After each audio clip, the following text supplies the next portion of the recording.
Señores estudiantes, tengan ustedes un cordial saludo. Hoy vamos a reforzar el tema relacionado con el diseño, creación y utilización de los diagramas de flujo para solucionar algún tipo de ejercicio matemático en este caso. Entonces nos dan el siguiente problema, nos dicen que debemos determinar si un número es capicua o no, utilizando un diagrama de flujo y después un lenguaje de programación, dentro de los cuales podríamos decir que este ejercicio lo podemos solucionar en el lenguaje de programación C, en C++, podemos utilizar Python o podríamos utilizar algún editor de texto como CodeVisual, o podemos utilizar DFD o PCInt, que son pseudocódigos o programas que nos permiten utilizar el pseudocódigo. Por ahora vamos a hacer la primera parte, vamos a interpretar el enunciado y vamos a buscar una solución para ese ejercicio que nos proponen. Nos dicen determinar si un número es capicua o no. Lo primero que yo debo saber es qué es un número capicua para poder entender el enunciado y, conforme a esa comprensión que yo tenga del enunciado, saber qué es lo que debo hacer para poder encontrar la solución. Bien, lo primero que tenemos que decir con relación a un número capicua es que es todo aquel número que yo lo puedo leer de la misma forma de izquierda a derecha o de derecha a izquierda. No hay ninguna otra condición, es decir, que son todos aquellos números que yo los puedo leer de derecha a izquierda o izquierda a derecha y resulta ser el mismo número. Vamos a dar algunos ejemplos. Entonces voy a tomar aquí algunos de los símbolos que tengo aquí con el programa con el cual estamos diseñando esta solución, que se llama SmartDraw, y me voy a llevar aquí uno de estos símbolos y aquí voy a hacer el listado de algunos números que cumplen el concepto. Entonces vamos a mirar, por ejemplo, el número 232. Vamos aquí a agrandar un poco la letra para que se pueda observar mejor. Entonces vamos a colocar aquí el número 232. Si nosotros vemos este número, yo lo leo de izquierda a derecha, me da 232, pero si lo leo al contrario, es decir, de la parte derecha a la parte izquierda, pues sigue siendo 232. Es decir, que por concepto este número cumple la condición. Voy a mirar otro número, por ejemplo, el número 454. Exactamente lo mismo. 454 lo leo de izquierda a derecha y me da el mismo resultado que leyéndolo de derecha a izquierda. Vamos a mirar otro ejemplo, 4004. Al leer 4004 de izquierda a derecha me da lo mismo que leerlo de derecha a izquierda, es decir, por concepto de número capicua está cumpliendo la condición. Vamos a ver el número 595. 595 igualmente cumple la condición de poderse leer de izquierda a derecha o de derecha a izquierda, y de esa manera entonces, recordado el concepto de número capicua, ahora sí vamos a mirar qué pasa con el diagrama de flujo. Por ahora voy a eliminar esta información que he colocado acá.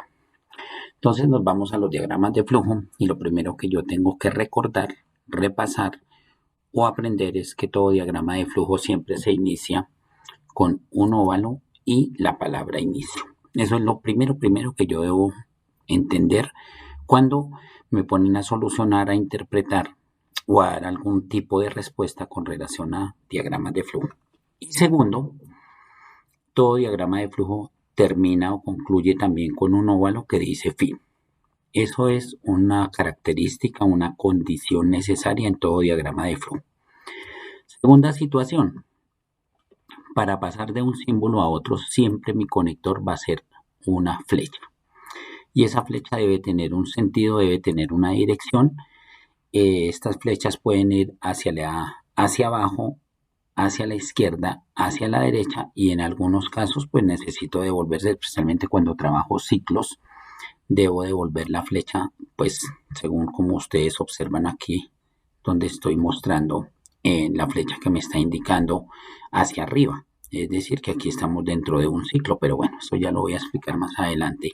Simplemente ahora estaba hablando de las flechas y que es necesario colocarles el sentido y la dirección para saber cómo es que fluye la información, cómo es que esa información se transporta, se desplaza o debe ser interpretada por el lector del diagrama de flujo. En este caso, ustedes se están dando cuenta que la mayor parte de las flechas van hacia abajo, entonces van a tener sentido arriba, abajo. De esa manera, entonces, mi diagrama de flujo, la mayor parte está, como ustedes lo ven aquí, señalizado en sentido vertical, vertical de arriba hacia abajo. Por supuesto, donde encontramos un ciclo, porque acá por la situación, el enunciado del problema, vamos a utilizar dos ciclos. Entonces, por esa razón, las flechas también tienen sentido arriba, abajo, abajo hacia arriba, a la derecha y a la izquierda. Pero siempre tienen que tener una dirección, deben tener un sentido, ¿listo? Entonces deben tener la cola perfectamente identificada en dónde inicia y a dónde se dirige o dónde termina o dónde conecta la siguiente figura. De esa manera, entonces, recortadas como estas primeras características de los diagramas de flujo, vamos a mirar por qué utilizamos en algunos casos un rectángulo, por qué utilizamos en otros casos un romboide. Para que los que no recordamos que es un romboide, simplemente el romboide es esta figura que tenemos acá. Esto es un romboide. Aquí al final tenemos otro romboide y tenemos, por supuesto, también lo que conocemos como el rombo, el rectángulo. Tenemos aquí pues varios rectángulos porque el problema nos condiciona que debemos utilizarlo. Ya vamos a recordar para qué se utiliza cada una de estas figuras. Bueno, entonces, como ustedes se dan cuenta, necesitamos varios símbolos geométricos para poder hacer el diagrama de flujo. ¿En dónde está la esencia de poder hacer un diagrama de flujo bien elaborado? En tomar decisiones con relación, primero, a entender, comprender en su totalidad el enunciado del problema que nos están dando. En segundo lugar, cuando yo ya determino esa comprensión de ese enunciado, de ese ejercicio, de ese problema, en ese momento tomo la decisión de iniciar la elaboración de ese diagrama de flujo. Pero lo primero es entender qué información me entrega el enunciado del problema, qué información es la que yo debo buscar a través de la interpretación del problema, del análisis del mismo y de las decisiones que deba tomar dentro de la elaboración o consecución de la respuesta. En este caso, entonces, vamos a comenzar. Para poder solucionar este problema de determinar si el número es capicúa o no, lo primero es el inicio, siempre utilizaré el símbolo del óvalo. Después tengo que definir las variables que me van a permitir solucionar el problema.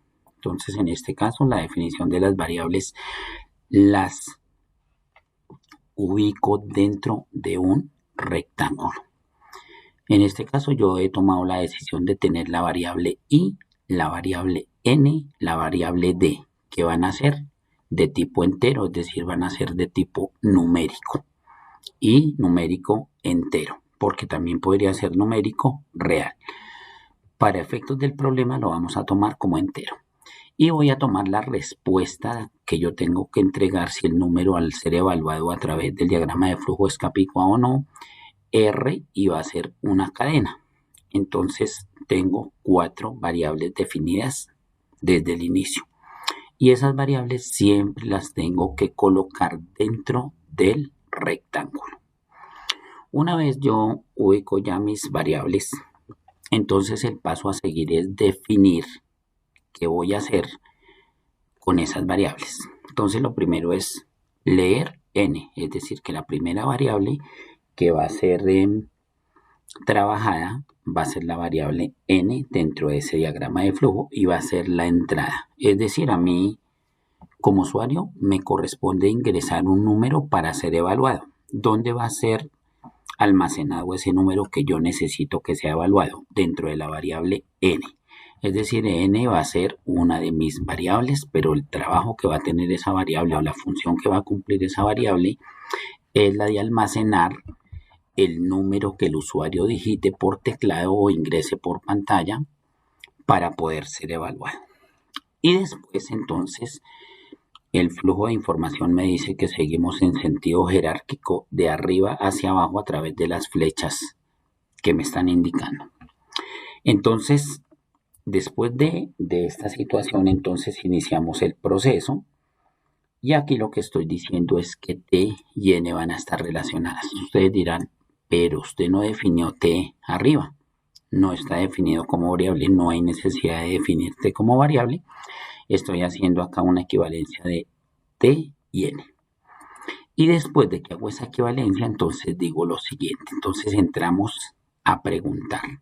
Y ustedes observan que acá en este programa, SmartDraw, cuando yo ubico mi cursor encima del símbolo, me dice que el símbolo es un símbolo de decisión. Dentro de los diagramas de flujo y las figuras geométricas, el símbolo de decisión es el símbolo del rombo. Entonces, coloco el rombo y pregunto si T es mayor que 0. Si T es mayor que 0, debe haber una respuesta sí o no. Siempre el rombo, como es una pregunta, debe tener por un lado una respuesta que sea sí y por el otro lado una respuesta que sea no. Si me dice que no, entonces el flujo de información viene aquí por la derecha, baja y en este momento pregunta si n es igual a i. Entonces ustedes observan que en mis variables yo tengo i y tengo n. Entonces estoy diciendo que si n es igual a i, si la respuesta es que sí, entonces el número es capicua, viene aquí por la derecha el diagrama de flujo, baja y dice escribir R, es decir, escribir en la